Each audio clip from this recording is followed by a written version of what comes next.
Sports professor Rick Horrow beyond the scoreboard, that show that goes behind and inside the trillion-dollar business of sports. It's getting bigger every day.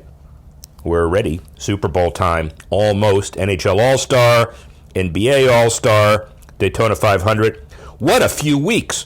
If you want to see all 15 items and then 5 tech and 5 charity, look at horrorsports.com, at Rick Horrow, NBCWashington.com, all the normal places where good content is sold, and subscribe to us on Apple Podcast and Twitter and all of our audio feeds, Stitcher, Google Play, Audio Boom, and the like. But first, let's talk NFL and a special guest. We'll talk about him in a minute. I tease it now. Paul Tagliabue talks all things NFL. But first, all things NFL are huge and really significant. For example, we're already talking about Super Bowl ads. CBS President and Chief Advertising Revenue Officer Joanne Ross talked about an increase in ad sales third quarter of the game for the Super Bowl, already sold out, and also $5.25 million are prices for some of the ads. With division game attendance at over 76,000 fans and ratings well up, CBS should sell out comfortably in Atlanta early and often. And ahead of this weekend's big matchups, NFL and Intuit announced that as part of their multi-year official sponsor partnership, Intuit TurboTax Live serves as the first ever presenting sponsor of both the AFC and NFC championship games. Proud to have Intuit as the first ever presenter. Renee Anderson, the NFL Senior Vice President of NFL Partnerships. And beyond the presenting sponsorships of both championship games, Intuit also becomes the NFL's official sponsor for financial and accounting software and tax preparation. We're also talking about more corporate sponsorship issues than ever before. The halftime show is key to that a lot. Justin Timberlake, Lady Gaga, Coldplay, Katy Perry, Bruno Mars, Beyonce, Madonna. Now, obviously, Maroon 5 in the golden spotlight. Atlanta has long been a rap incubator, and you can expect many other high-profile rap legends to play at dozens of private events held annually around the Super Bowl. Travis Scott, a Grammy-nominated rapper, and Big Boy, who's from Atlanta, will be hosting the proceedings February 3rd at Mercedes-Benz Stadium, all about getting exposure, and this year will be no different. So, talking about NFL in other contexts, we always seem to talk about expansion. Well, NFL believes now the timing is perfect for a London-based franchise to launch within the next 3 years. It's the sentiment of Mark Waller, who will leave his role as the NFL's Executive Vice President of International after nearly 13 years with the NFL. London hosted the majority of NFL overseas games, and the league has been open about its intention to expand into the global footprint of across the Atlantic. Waller, an advocate of having a London team, said that 2021 was a realistic time frame for a London-based team to be established. He said, "I think the marketplace is ready for the UK to host a franchise. The fan base is big enough, and partnerships in media and sponsorship that are viable. We have stadiums that can host us, and we have government support. I believe that in 2021, around the time of renewal of the NFL's collective bargaining agreement, the new franchise would need to be rubber stamped by the CBA, and factored into a new media deal, all obvious. And the Jaguars have been seen as the most likely team to decamp from the U.S. to London. Nobody is saying anything about it, but clearly it's on everybody's minds. On the technical side, a special feature of EA's Madden NFL 19 championship broadcast on prime time in the U.S. last week as part of a deal with the NFL and CW network. This year's edition of the EA Sports Standout, first launched in 2016, was the second to be broadcast following EA Sports Madden NFL 18 Challenge, the most watched North American esports broadcast in 2017. The Madden Championship features 32 franchises, $1.3 million prize fund across 4 major tournaments, including the Madden NFL 19 Classic filmed in Vegas last month. The event was the first installment of the new edition after a fatal shooting at a championship qualifier in Jacksonville in August delayed the start of the current series. And at the time, EA raised a record $1 million to fund support of victims and their families. 2 further challenge events take place in January and March.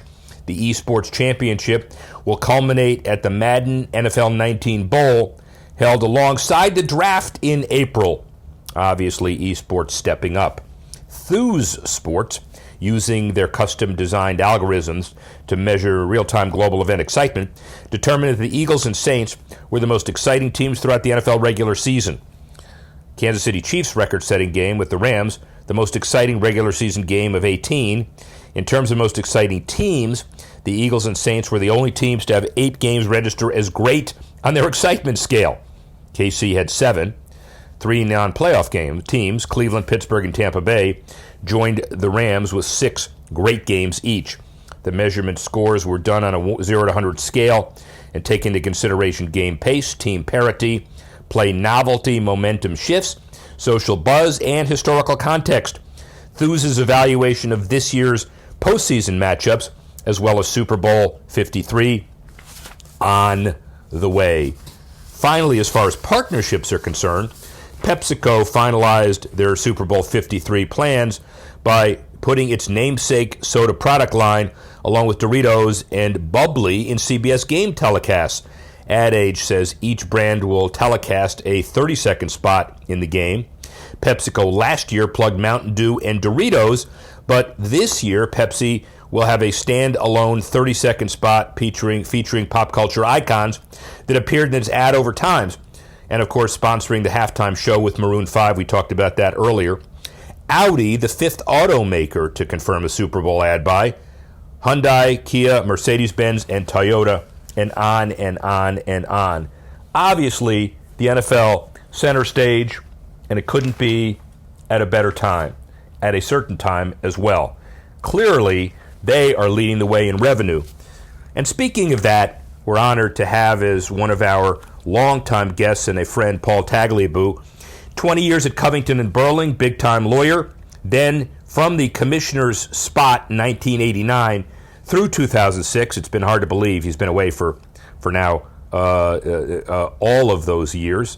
17 years as commissioner. He's been away for almost 19 years, and during that time, the values have increased about 11.5% annually. If you're in the stock market, you're up 4.5%. So buy Paul Tagliabue. Revenue is nearly $500 million a team. The values are clearly up. Corporate ownership issues are still on the table. How do you expand gambling? What do you do internationally? What about television? What about collective bargaining? Clearly, Paul Tagliabue has a lot to say, and he spent a good deal of time with us.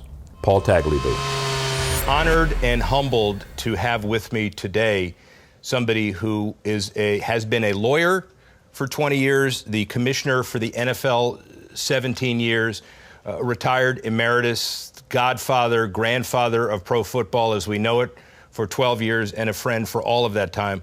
Paul Tagliabue. How's that for an intro? Pretty good. Thank you for being here, obviously. Accurate. Yeah, accurate and heartfelt. So 69, 20 years at Covington and Burling, you actually began the pioneering of corporate lawyer working for a league to commissioner David Stern, Gary Bettman. Talk about the transition. And at some point when you were a lawyer, did you ever think, boy, I'm going to run this league? To the last point, the answer is no. I never thought I would run the league. And, the transition was really fairly easy because I had been immersed for 20 years as outside counsel. But maybe more important, I had a great teacher and tutor in Pete Rozelle. So he let me know how to do things, and I followed his playbook. Over the last 20 years, if you invested in an NFL franchise, had the capability of doing it, your values would go up year over year, according to Forbes, about 11.6%. If you invested in the stock market, the Standard & Poor's, it'll go up 4.5%, testament to the structure, but also your leadership. Go run the stock market. But more important than that is that you have a viable business, and its biggest metric for owners is increase in franchise values. What's your perspective on that? Well, my perspective is that we were fortunate in the 90s mostly, but also in the beginning of the 21st century, to get some things in place that had to be put in place. One of the most important was free agency and the salary cap. Another was the diversification in television, moving beyond ABC, CBS, and NBC, and moving into cable in an intelligent way, leaving most of the games on broadcast television, but moving into with ESPN, moving with DirecTV into the satellite, and taking advantage of the technology that exploded in the 80s and 90s, and now the explosion is really accelerating. How about gambling? When I was working with you and we talked about how to put the core of stadium financing together, there was the admonition of, we have a Chinese wall relative to Indian land, Indian gaming, casino sponsorships, Vegas. The whole issue is now clearly blurred, and the Raiders are going to Vegas, et cetera, et cetera. When was the tipping point when all of this was acceptable, or was it gradual? And where's the ceiling? Are we going to have casinos in stadiums, for example? Well, I think the tipping point has come about because of a couple of things. Number one is the public acceptance of gambling. Going back in time, there wasn't that level of public acceptance that there is today. Sometimes for considerations of public policy, sometimes for personal considerations about what does gambling represent, other than a tax on the low-income people in the United States. But secondly, I think, is the technology and the transparency of gambling as it is today. And, I've talked to people who said that the concern about athletes being induced to fix games or throw games, which happened to me when I was playing at Georgetown. We had a game where the other side took money from bookies not to beat the point spread. The feeling is that can be managed now with the transparency and the data analysis that's available. So I think those two things on parallel tracks contributed to the tipping point, which the Supreme Court not only reached the tipping point, but hit it with a hammer with its recent decision saying that the federal law that limited gambling to one state or two states was not legal. And look how prolific the revenues will be, even relative to team valuations in the future. I hear a lot of different estimates. Some of them are sky high, some of them are not so sky high. It's going to depend on whether there is congressional legislation and what kinds of restrictions and limitations are put on the gambling on sports. Totally understood. So, ladies and gentlemen, here is an exclusive that you probably didn't know before, but I have visual evidence. I found you in South Africa researching the viability of an NFL expansion team in Cape Town. Is that correct? Well, you found me in Cape Town in June of this year, and I was very interested in football down there and what that great game that Nelson Mandela talked about, and the ability of sports, including football, to bring people together. But it was not for an NFL expansion. No, and team. of course I'm kidding, but it is a world coincidence. We found each other on respective trip to Robben Island. But a segue into, it was great seeing you there, but the segue into expansion, NFL in London, NFL in Canada, NFL in Mexico, NFL as one-off games. Talk about that generally. Well, I think that the one-off games are likely to continue for a while, maybe for a long while, because the idea of having a division outside of the United States with long-distance travel, I don't think is realistic. And it may not be realistic in the current environment to think of a league that's got more than 32 teams. So I think the London experiment might be extended to Europe. I've read about the possibility of games in Germany, which was the heart of NFL Europe when we had it. But I think that you're not going to see divisions and conferences outside the United States. What you could see would be feeder leagues in Canada, Mexico, and Europe over time. And I think that would be a great thing for the sport. World League of American Football 2, basically? Yes. Or something like that? Something like that. Yeah, okay. All right, let's go off the field for a couple of minutes. We talked earlier in life about the new rules and what's happening, and are we tackling right the roughing the passer issues? Talk a little bit about that. Well, I think when you discuss those issues, you have to start with the competition committee. And the competition committee has been a great feature of the NFL structure. Some fans know it well. They could tell you who's on the competition committee. They can tell you when it meets. They probably read its reports today online. But I think that's been a key to the growth of the game, to changes in the game, the swing from a game that was predominantly running to a game that's predominantly passing. And I think the other huge factor, aside from how the competition committee has been an effective steward of the rules of the game, is the change in the athletes. athletes today are very different from athletes 40 years ago, just in terms of size, skill, speed, and a sense of invulnerability that comes from looking like bionic men and the equipment that they're using. So you have to take all those things into account as you look at the rules changes. And you had some interesting comments about Don Shula's perspective on all of this. Tell that story. Well, you know, I read, just this week, I read an article saying that the rule that's controversial now about roughing the passer is the same rule that was adopted in 1995 by the competition committee. It's been in place for 23 years. Don Shula, in those days, when that kind of a rule change was debated, he used to say that the rule should be that the defensive player has to cradle the quarterback, not knock the quarterback down on the ground. And he would point to footage of Reggie White, one of the great Hall of Famers, tackling quarterbacks by cradling them and helping them stay up on their feet. That's a long way from where we are now. The cynics in those days used to say, well, that's because Marino can't run out of this pocket and escape being sacked, so that's why Don was looking for a rule that had the defensive players cradling. But it's a tough issue, and I think where the league is now is the right place, and people just have to understand why. Let's spend a few minutes, because we have to, talking about basketball, Georgetown.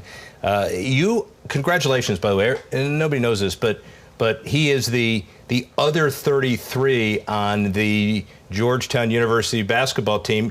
You're in the Hall of Fame. Congratulations. Well, number 33 is in the Hall of Fame, which was the number that I wore when I played at Georgetown. So who else? Somebody else wore it? It was also worn by Patrick Ewing, and it only got in the Hall of Fame after he wore it, not me. Got it. Understood. But you had the rebound record for a long time at Georgetown. Yes, right? yes. And also, more relevant to this, through 2008 to 11, you were chairman of the Board of Trustees and on the board for a long time. So you have a perspective of college athletics that few people do. Overall take of where college athletics is today and where it's going. Well, I think overall college athletics are solid and an important part of higher education. I think that the balance between academics and commerce could use some tweaking.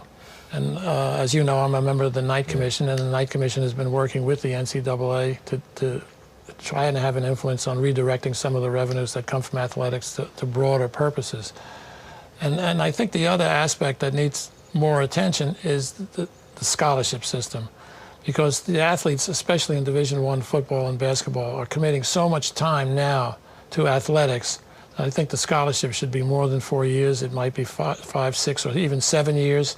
And the athletes should be rewarded in ways that take account of their academic performance, not just their performance in football or basketball. And that would apply to both men and women's sports. What's the biggest change since you've left that you've noticed, structurally, on-field, off-field, whatever? Well, I think the biggest change for the NFL and for the other professional and amateur sports, for that matter, the collegiate, is the way media has exploded and the way media has become available to everybody through the internet technology and digital technology and the proliferation of devices that we referred to earlier. The social media has become a major factor in the way people communicate at all levels, in all contexts, and it exposes everybody to criticism on a targeted basis. And as we found out in the last year or two, it can also be manipulated and misused by foreign countries. So I think if you look at, like, as I said, when I left, the iPhone and social media like Facebook hadn't even started up. Now they dominate our daily lives. You can't be in a conversation without someone saying, "Well, let me look at my phone and see what the answer to that is." That's a big change. If and when you sit down with Roger Goodell, do you basically tell him the game is in good hands, or do you say we've got to make the following changes? No, my perspective with Roger is I think the game is in good hands, and the game on the field is really strong, and that's the critical thing, and that's a tribute to the college game. It's a tribute to the players in the NFL who have not been changed by the money that's in the game today, the salaries they get. You still have people competing as if it's a life and death competition, which in some cases, for people's employment, it is. Can be the end of a career because they get cut. But the game is fantastic. The number of really good young quarterbacks right now is exciting. You know, a year or two ago, people used to say to me, "Why do we have Jacksonville and Tennessee on in prime time.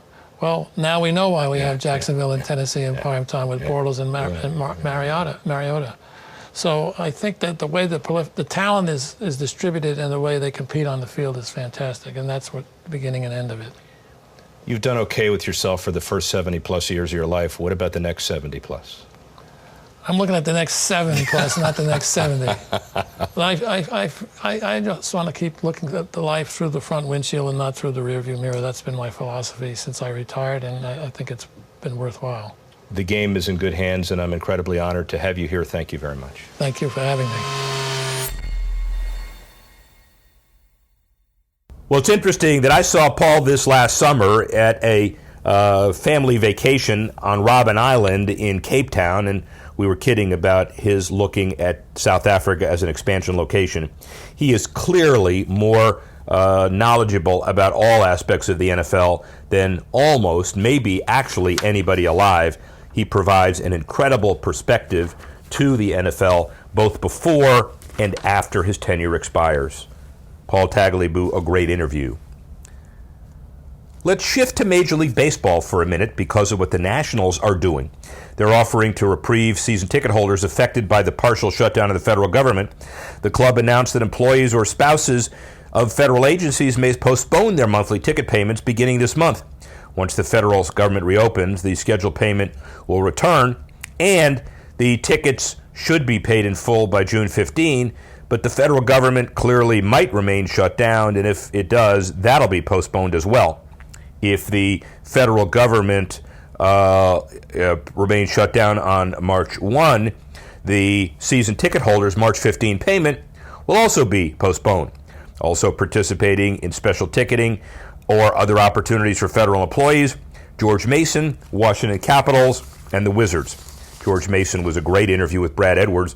We'll talk to him down the road a little bit as well. So clearly Major League Baseball, very important as we look at that incredibly difficult federal shutdown. Let's look at the NBA heading near the All-Star game. Top story, I think, NBC Sports Washington's alternate broadcasts of the Wizards could be the future of sports betting on TV. NBC Sports Washington Plus aired the augmented broadcast of the game between the Bucks and the Wizards, with Predict the Game contests prompting viewers to predict the results on court action for a chance to win $500. The Predict the Game contest featured roughly 30 questions, such as, for example, will Trevor Ariza score 10-plus points in the first half? It appeared on the screen throughout the game, and fans submitted predictions on NBC Sports Washington's site, and the winners were announced during post-game coverage. NBC Sports Washington's alternate broadcast free during the 8 Wizards games this season, and the alternate broadcasts are the first step towards in-game prop betting via mobile devices, the most popular form of gambling in Europe. And soon, fans will be directly engaging with sports games and will be able to wager real money on whether Alex Ovechkin will score on a power play or Bradley Beal will make a three-pointer during a specific possession. Time is with us. The NBA, Yahoo, and Turner rethink the sports studio show with mobile-friendly The Bounce, another example. Debuting January 21, airing for 3 hours during 5 nights of the week, featuring expert analysis, highlights, live games, personality-driven content. Similar to NBTC's Game Time, it'll star talking heads around a studio set.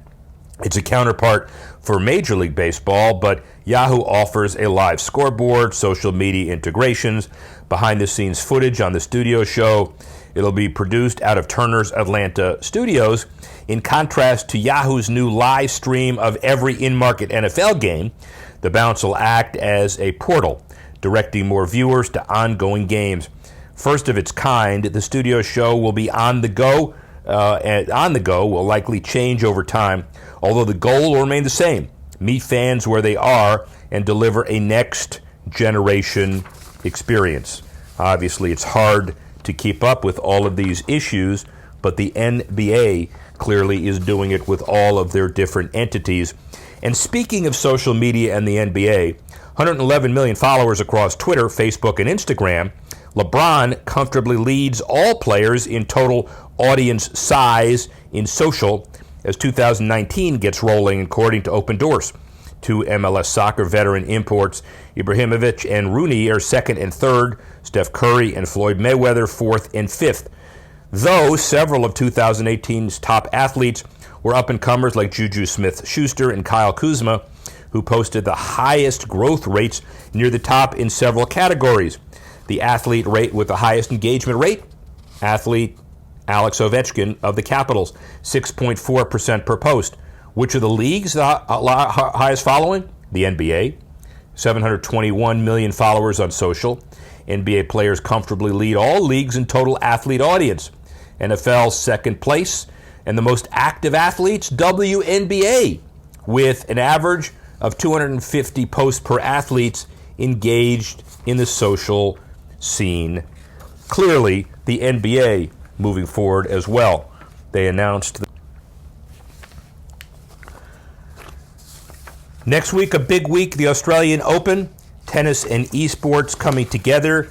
Some of the issues with Serena Williams announcing her big marketing plan as far as women's sports is concerned. Mario Andretti and the 50th anniversary of his win at the Indy 500. A lot of issues going on that are transcending the globe.